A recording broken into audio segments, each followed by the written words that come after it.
क्योंकि ये पैसा उन्होंने किसी इलीगल तरीके से नहीं कमाया है, ये पैसा उन्होंने लीगल तरीके से ही कमाया है। हाँ, बस फिल्म के ज़रिए नहीं कमाया है, उन्होंने ये सारा पैसा वेश्यावृत्ति करके कमाया है। वेश्यावृत्ति। किसी की ज़िंदगी की पूरी कहानी को केवल एक वीडियो में समेट देना मुश्किल है, नामुमकिन नहीं।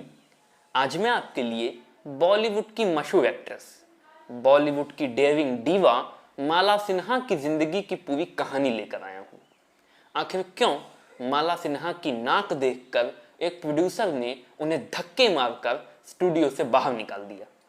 आखिर क्यों माला सिन्हा के अपने सगे पिता ने ही उन्हें जबरन वेश्या बना दिया?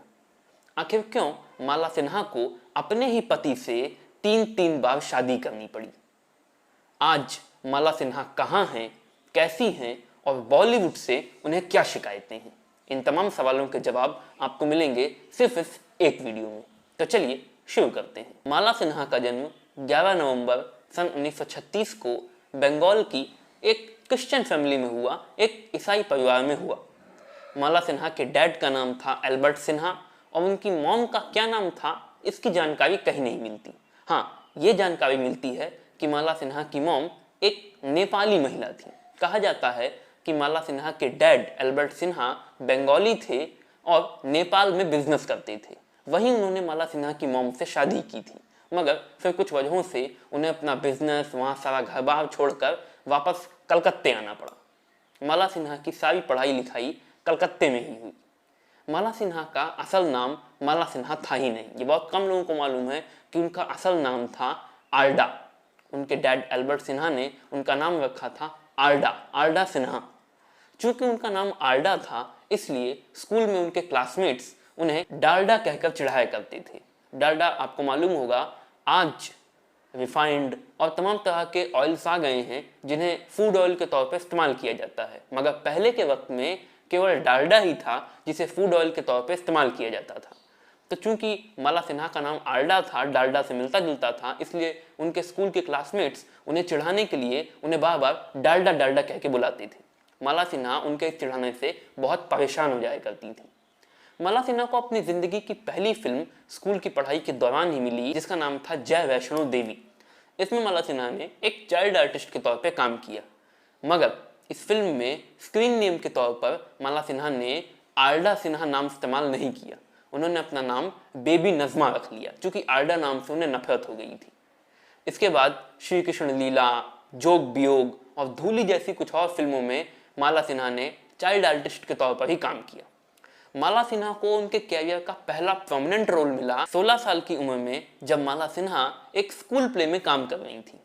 तुक्के से उस स्कूल प्ले को देखने के लिए चीफ गेस्ट के तौर पर उस जमाने के बंगाली फिल्मों के मशहूर डायरेक्टर अर्धेंदु बोस आए हुए थे। उन्हें माला सिन्हा की एक्टिंग बड़ी अच्छी लगी। उन्होंने इस शो के बाद माला सिन्हा के डैड एल्बर्ट सिन्हा से परमिशन मांगी कि वो माला सिन्हा को अपनी अगली फिल्म रोशनारा में हीरोइन के तौर पे कास्ट करना चाहते हैं। इस तरीके से माला सिन्हा को उनके कैरियर का पहला प्रोमिनेंट रोल मिला, पहला लीड रोल मिला, पहला हीरोइन का रोल मिला। इसी रोशनारा फिल्म से ही माला सिन्हा ने अपना स्क्रीन नेम बेबी नज़मा से बदलकर माला सिन्हा रख लिया। ये फिल्म कुछ खास हिट नहीं हुई, पिट गई। इसके बाद ऐसी ही 3-4 और बंगाली फिल्मों में छोटे मोटे रोल किए। चूंकि जब हीरोइन के तौर पर पहली फिल्म पिट गई तो फिर हीरोइन का रोल मिलना ही बंद हो गए, छोटे मोटे रोल मिलने लगे। खैर, माला सिन्हा ने छोटे मोटे रोल ही निभाए। एक ऐसी ही बंगाली फिल्म की शूटिंग के सिलसिले में माला सिन्हा एक बार मुंबई गई। मुंबई में उनकी मुलाकात हो गई उस जमाने की मशहूर बॉलीवुड एक्ट्रेस गीता बाली से। गीता बाली माला सिन्हा से इस कदर इम्प्रेस हो गई कि उन्होंने माला सिन्हा की मुलाकात करवाई उस जमाने के मशहूर डायरेक्टर केदार शर्मा से। केदार शर्मा माला सिन्हा से इस कदर इम्प्रेस हो गए कि उन्होंने माला सिन्हा को अपनी आने वाली अगली फिल्म रंगीन रातें में हीरोइन के तौर पर कास्ट कर लिया। ये माला सिन्हा की डेब्यू हिंदी फिल्म थी, पहली हिंदी फिल्म थी जो फिर बन ही नहीं पाई।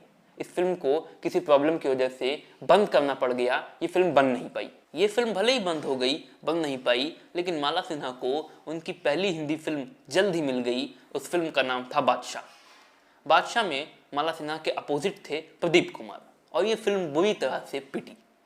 इसके बाद माला सिन्हा को उनकी अगली हिंदी फिल्म भी जल्दी ही मिल गई जिसका नाम था एकादशी। इस फिल्म में उनके अपोजिट थे पृथ्वीराज कपूर के छोटे भाई त्रिलोक कपूर। ये फिल्म भी बुरी तरह से पिट गई। उसके बाद किशोर साहू की हैमलेट भी बुरी तरह से पिटी। यहाँ तक कि सोहराब मोदी की नौशेवाएं आदिल और बलराज साहनी की एकमात्र डायरेक्शनल वेंचर फिल्म लई बत्ती में भी माला सिन्हा को जरा भी नोटिस नहीं किया गया। अब हालत ये हो गई थी कि माला सिन्हा एक फ्लॉप एक्ट्रेस बन चुकी थी, इसीलिए माला सिन्हा को फिल्में मिलना ही बंद हो गई। अब जब फिल्मों में रोल मिलना ही बंद हो गए तो माला सिन्हा के डैड अल्बर्ट ने माला सिन्हा से कहा, ऐसा करो, बोरिया बिस्तर बांधो, चलो वापस कलकत्ते, वहाँ बंगाली सिनेमा में ही ट्राई करना। मगर माला सिन्हा का मन अब हिंदी सिनेमा में ही रम चुका था। अब उन्होंने तय कर लिया था कि वो यहीं रहेंगी, बम्बई में ही रहेंगी और हिंदी सिनेमा में काम करेंगी। एक दिन माला सिन्हा एक प्रोड्यूसर के ऑफिस गई उनसे काम मांगने के लिए। प्रोड्यूसर ने 1 मिनट माला सिन्हा को देखा और फिर उनसे कहा, कभी आईने में अपनी शक्ल भी देखी है? इतनी भौंडी और भद्दी नाक है और सपना देख रही है हीरोइन बनने का, चलो भागो यहाँ से, भाग। ऐसे बेइज्जत करके माला सिन्हा को उसने अपने ऑफिस से बाहर निकाल दिया। तो कल की तरह माला सिन्हा मुंह लटकाकर ऑफिस से बाहर निकल आई। और ऐसा नहीं था कि माला सिन्हा को अपने रूप रंग, अपने नए नक्श के बारे में ऐसी आलोचना पहली बार सुनने को मिली थी। उस जमाने की कई फिल्म मैगजीन्स और न्यूज़पेपर्स में उस जमाने के बड़े बड़े फिल्म क्रिटिक्स माला सिन्हा के बारे में ऐसी ही बातें लिख रहे थे। माला सिन्हा के बारे में कहा जाता था कि उनका चेहरा बड़ा गोल मटोल सा है, उनकी बोली में बंगाली भाषा की झलक है, उनकी पर्सनैलिटी में एक बंगालीपना झलकता है। हिंदी फिल्म के दर्शक जैसी हीरोइन को पर्दे पर देखना चाहते हैं वो वैसी हीरोइन नहीं लगती। हिंदी फिल्म के दर्शक सॉफ्ट और स्वीट हीरोइन को देखना चाहते हैं। जहाँ पर माला सिन्हा को सॉफ्ट और स्वीट होना होता है वहाँ पर वो लाउड हो जाती हैं। इसी वजह से हिंदी फिल्म के दर्शकों के साथ दिल से जुड़ नहीं पाती। हिंदी फिल्म के दर्शकों को वो हीरोइन वाली अपील माला सिन्हा में नहीं लगती। ऐसी बातें उस वक्त माला सिन्हा के बारे में बहुत कही जाती थी। जब माला सिन्हा के चारों ओर ऐसा खराब और आलोचनात्मक माहौल था, क्रिटिसाइजिंग एटमॉस्फेयर था, तब माला सिन्हा को ऐसे हालात में एक फिल्म मिली, मेरे नैना। इस फिल्म के डायरेक्टर थे जानकी दास। माला सिन्हा ने इस फिल्म में काम किया और इस फिल्म ने माला सिन्हा के लिए बॉलीवुड में कामयाबी के दरवाजे खोल दिए। मतलब ऐसा नहीं था कि ये फिल्म बहुत हिट हो गई थी, ये फिल्म तो बहुत बुरी तरीके से पिटी थी, मगर इस फिल्म को मशहूर डायरेक्टर गुरुदत्त की पत्नी गीता दत्त ने देख लिया। वो माला सिन्हा से बड़ी इंप्रेस हो गई। उन्होंने माला सिन्हा से मुलाकात की और माला सिन्हा को अपने घर में होने वाले दुर्गा पूजा समारोह में इनवाइट किया। माला सिन्हा फंक्शन में गईं। वहाँ एक डांस प्रोग्राम में माला सिन्हा ने डांस भी किया। उनके इस डांस प्रोग्राम को गुरुदत्त ने देख लिया। गुरुदत्त माला सिन्हा से इतने इम्प्रेस हो गए कि उन्होंने उसी वक्त तत्काल माला सिन्हा को अपनी आने वाली अगली फिल्म प्यासा में हीरोइन के तौर पे कास्ट कर लिया। दरअसल गुरुदत्त प्यासा पर बहुत दिनों से काम कर रहे थे। उन्होंने प्यासा की हीरोइन का किरदार मधुबाला को सोच कर लिखा था, मगर किसी वजह से मधुबाला ने इस फिल्म में काम करने से मना कर दिया। अब वो हीरोइन की तलाश में थी और उन्हें अपनी हीरोइन माला सिन्हा के तौर पर दिख गई थी। इस फिल्म में माला सिन्हा ने एक ऐसी लड़की का किरदार निभाया जो कि पैसों के चक्कर में अपने गरीब प्रेमी को छोड़कर एक अजनबी अमीर आदमी से शादी कर ली थी। ये फिल्म सुपर डुपर से भी ऊपर हिट हुई। इस फिल्म ने बॉलीवुड में माला सिन्हा के कैरियर का जोक पलट के रख दिया। इसके बाद माला सिन्हा को अगली फिल्म मिली फिर सुबह होगी। रमेश सहगल इस फिल्म के डायरेक्टर थे। इस फिल्म में उनके अपोजिट थे राज कपूर और ये फिल्म भी सुपर हिट हुई। इसके बाद यश चोपड़ा की डायरेक्शनल डेब्यू फिल्म धूल के फूल, जिसमें माला सिन्हा ने पहली बार बॉलीवुड की फिल्म में एक अनवेड मदर यानी कि एक बिन ब्याही माँ यानी कि एक ऐसी लड़की जिसकी शादी नहीं हुई मगर वो प्रेग्नेंट हो गई का किरदार निभाया। और इसके बाद तो बॉलीवुड में माला सिन्हा के कैरियर का ग्राफ लगातार ऊंचा उठता ही चला गया। साल 1960 से लेकर साल 1968 तक का ये पूरा टाइम माला सिन्हा के कैरियर का गोल्डन पीरियड कहा जाता है। अपने इस गोल्डन पीरियड में माला सिन्हा ने राज कपूर, देवानंद, दिलीप कुमार, किशोर कुमार, प्रदीप कुमार, गुरुदत्त जैसे बॉलीवुड के बड़े स्टारवॉर्ड सुपरस्टार्स के साथ परवरिश, उजाला, मैं नशे में हूँ, love marriage, night in London, पतंग, फैशन जैसी सुपरहिट फिल्मों में काम किया। राजकुमार के साथ माला सिन्हा ने मर्यादा, कर्मयोगी और फूल बने अंगारे जैसी फिल्मों में काम किया। फूल बने अंगारे केवल रेखा और रजनीकांत वाली नहीं है, उसके पहले एक फूल बने अंगारे आ चुकी थी जिसमें माला सिन्हा और राजकुमार लीड रोल में थे। मनोज कुमार के साथ माला सिन्हा ने हरियाली और रास्ता, प्रीत अपनी पराई और हिमालय की गोद में जैसी ऑल टाइम क्लासिक फिल्म्स में काम किया। राजेंद्र कुमार के साथ माला सिन्हा ने देवर भाभी, गीत और ललकार जैसी सुपरहिट फिल्मों में काम किया। इसके अलावा माला सिन्हा ने धर्मेंद्र, जितेंद्र, विनोद खन्ना, संजय खान, राजेश खन्ना और अमिताभ बच्चन जैसे जो न्यू कमर्स थे उस एरा में, इनके साथ काम किया। जिस दौरान माला सिन्हा हिंदी सिनेमा में ऐसी सुपरहिट फिल्मों में काम कर रही थी, उसी दौरान बंगाली सिनेमा में भी लगातार हीरोइन के तौर पर काम कर रही थी। 1960 से लेकर 1968 तक का जो माला सिन्हा का गोल्डन पीरियड था, इस गोल्डन पीरियड में माला सिन्हा ने अधिकतर वुमेन ओरिएंटेड फिल्म्स में काम किया। अपनी वुमेन ओरिएंटेड फिल्म्स में काम करने की वजह से ही माला सिन्हा को डेयरिंग डीवा का टाइटल दिया गया और कुछ फिल्म क्रिटिक तो माला सिन्हा को the torch bearer of women cinema भी कहा करते हैं। इसी दौरान सन 1965 की बात है, माला सिन्हा एक नेपाली फिल्म जिसका नाम था मैती घर की शूटिंग के लिए नेपाल गई हुई थी। माला सिन्हा बॉलीवुड की एकमात्र ऐसी एक्ट्रेस हैं जिन्होंने नेपाली फिल्म में भी काम किया है। इस फिल्म में उनके अपोजिट हीरो थे चिदंबर प्रसाद लोहानी, यानी कि सीपी लोहानी, जो कि पेशे से एक बिजनेसमैन थे। इस फिल्म की शूटिंग के दौरान ही माला सिन्हा और सीपी लोहानी के बीच कुछ कुछ होने लगा। सीपी लोहानी और माला सिन्हा के बीच प्यार के फूल खिलने लगे, मगर इन दोनों ने इस रिश्ते में एक दूसरे को वक्त देने की सोची। इसीलिए एक साल तक ये दोनों एक दूसरे को डेट करते रहे। उसके बाद साल 1966 में माला सिन्हा और सीपी लोहानी ने तय किया कि शादी कर लेते हैं। बॉलीवुड में माला सिन्हा के पहले किसी एक्ट्रेस की ना तो इस तरीके की शादी हुई थी और ना ही माला सिन्हा के बाद आज तक किसी एक्ट्रेस की शादी ऐसी हुई है जैसी माला सिन्हा की हुई। कैसे, अभी आपको मालूम चलेगा। दरअसल हुआ ये कि माला सिन्हा और सीपी लोहानी ने सबसे पहले कोर्ट में मैरिज रजिस्ट्रार के सामने कोर्ट मैरिज की। फिर चूंकि माला सिन्हा के डैड एल्बर्ट का बचपन से एक ख्वाब था कि वो चर्च में माला सिन्हा को शादी करते देखें, दुल्हन के जोड़े में देखें, इसलिए जुहू बीच पर एक चर्च थी, वहाँ पर माला सिन्हा और सीपी लोहानी ने चर्च में ईसाई रीति रिवाजों के मुताबिक शादी की।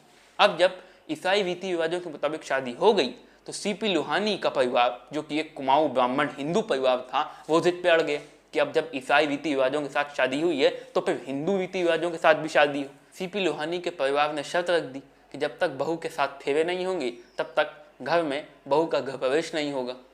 फिर इस चक्कर में माला सिन्हा और सीपी लोहानी को मंदिर में हिंदू रीति रिवाजों के मुताबिक भी शादी करनी पड़ी। तो इस तरीके से माला सिन्हा ने अपने ही पति से 3 बार शादी की। अपने ही पति से उन्हें 3 बार शादी करनी पड़ी। 1970s के बाद माला सिन्हा के कैरियर का ग्राफ डाउनफॉल में जाने लगा। उन्हें फिल्में धीरे धीरे कम मिलने लगी। 1973 के बाद तो माला सिन्हा को हीरोइन के तौर पर फिल्में मिलना ही बंद हो गई। 36 घंटे, बाबूजी, हरजाई, रिश्ते न टूटे जैसी फिल्मों में माला सिन्हा कैरेक्टर रोल्स निभाने लगी। साल 1978 में माला सिन्हा के साथ एक ऐसा हादसा हुआ जिसकी कल्पना कभी उन्होंने की ही नहीं थी। हुआ ये कि माला सिन्हा के घर पर इनकम टैक्स डिपार्टमेंट की रेड पड़ी। माला सिन्हा के घर के बाथरूम की दीवार में से तकरीबन 12 लाख रुपए इनकम टैक्स डिपार्टमेंट के अधिकारियों ने बरामद की। 12 लाख रुपए, 12 लाख रुपए आज भी एक बड़ी रकम है और उस ज़माने में साल 1978 में तो ये 12 लाख रुपए करोड़ों रुपए के बराबर थे। इसीलिए इनकम टैक्स डिपार्टमेंट ने माला सिन्हा के ऊपर कोर्ट में इलीगल मनी लॉन्ड्रिंग का केस कर दिया। तब ईडी जैसी संस्थाएं नहीं थीं, ईडी जैसी जांच एजेंसियां नहीं थीं ऐसे मामलों की जांच करने के लिए। माला सिन्हा ने कोर्ट में इस मामले में अपने डिफेंस के लिए एक ऐसा बयान दिया कि जज साहब भी कुर्सी से गिर पड़े, पूरा देश हिल गया।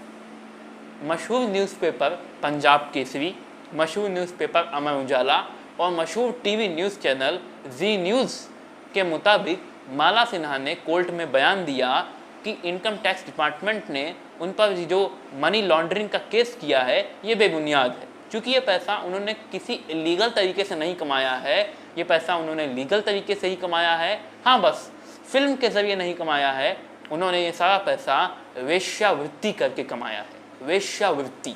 उनके इस बयान से जज साहब भी हैरान रह गए और पूरा देश हैरान रह गया। पूरे देश में माला सिन्हा के इस बयान ने खलबली मचा दी। कहा जाता है कि माला सिन्हा से ये बयान उनके डैड एल्बर्ट सिन्हा ने दिलवाया था। कहा जाता है कि एल्बर्ट सिन्हा किसी भी कीमत पर नहीं चाहते थे कि ये 12 लाख रुपए उनके हाथ से निकल जाए। इसी वजह से उन्होंने ज़बरदस्ती माला सिन्हा से कोर्ट में बयान दिलवाया था, वरना माला सिन्हा का यह बयान देने का मन नहीं था, उनकी इच्छा नहीं थी, उनकी मर्जी नहीं थी। मगर चूंकि वो अपने डैड एल्बर्ट सिन्हा से बहुत डरती थी, इसीलिए एल्बर्ट सिन्हा ने ज़बरदस्ती कोर्ट में उनसे बयान दिलवाया, उनको ज़बरदस्ती ज़बरन वेश्या बना दिया। हालांकि टाइम्स नाउ और नवभारत टाइम्स की रिपोर्ट के मुताबिक बाद में इनकम टैक्स अधिकारियों की पूछताछ के दौरान माला सिन्हा ने बताया था कि ये सारे पैसे बाथरूम की दीवार में माला सिन्हा के डैड एल्बर्ट सिन्हा ने छुपा कर रखे थे और इस बारे में उन्होंने माला सिन्हा को भी नहीं बताया था। माला सिन्हा के मुताबिक उन्हें इस बात से बहुत झटका लगा था, बहुत धक्का लगा था, बहुत सदमे में थी वो कि उनके डैड ने उन्हें धोखा दिया, लोगों के सामने उन्हें शर्मसार कर दिया। उसके बाद 80 के दशक में माला सिन्हा को फिल्में मिलना और कम हो गई, धीरे धीरे बंद हो गई। आखिरी बार माला सिन्हा 1994 में जिद फिल्म में नजर आई थी, जब उन्होंने जिद फिल्म में एक छोटा सा कैरेक्टर रोल निभाया था। इस बीच माला सिन्हा की बेटी प्रतिभा भी बड़ी हो गई थी।